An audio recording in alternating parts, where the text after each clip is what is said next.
ஒரு டாக்டர் மருத்துவருக்கு வாய்ப்பு கொடுங்க, ஒரு மருத்துவருக்கு வாய்ப்பு கொடுங்கன்னு நீங்க கேட்டீங்க. நான் கேட்கிறேன், தமிழ்நாட்டில் 50 ஆண்டுகள் சினிமா துறை சார்ந்தவர் தான் ஆண்டுட்டு வர்றாங்க. ஏன் ஒரு டாக்டர் ஆளக்கூடாதா? சினிமா துறைக்கு அப்படின்னா அவ்வளவு பெரிய தகுதி திறமை இருக்கு. ஏன் ஒரு படிச்சும் வரக்கூடாதா? ஒரு இளைஞருக்கு வாய்ப்பு கொடுக்க கூடாதா? ஒரு டாக்டர் வரக்கூடாதா? இல்ல ஒரு என்ஜினியர் வரக்கூடாதா? இல்ல ஒரு பேராசிரியர் வரக்கூடாதா? வழக்கறிஞர் வரக்கூடாதா? ஏன் ஒரு துறையை சார்ந்தவர் மட்டும் தான் 50 ஆண்டுகள் தொடர்ந்து ஆளணுமா? மக்கள் ரீச் பண்றப்ப நீங்க விளம்பரம் பண்றீங்க, விளம்பரம் பண்றவங்க தான் வரணுமா இன்னொருத்தர் கேட்கலாம்ல? இல்லையே, இந்த நிலை உலகத்தில் எங்கேயும் நடக்காது.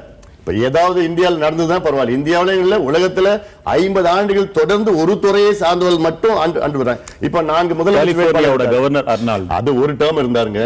சரி, 2 டேர்ம் இருந்தார், 8 வருஷம் இருந்தாரு, ரைட்டு. இங்க 50 ஆண்டுகள் வந்துட்டு இருக்காங்களே, அதான் நான் கேட்கிறேன். இப்ப 4 முதலமைச்சர் வேட்பாளர் இருக்காங்க, அதுல 3 பேர் சினிமா துறையை சார்ந்தவர்கள். நான் மட்டும்தான் ஒரு ப்ரொஃபஷனல், ஒரு doctor. I have proven my credentials.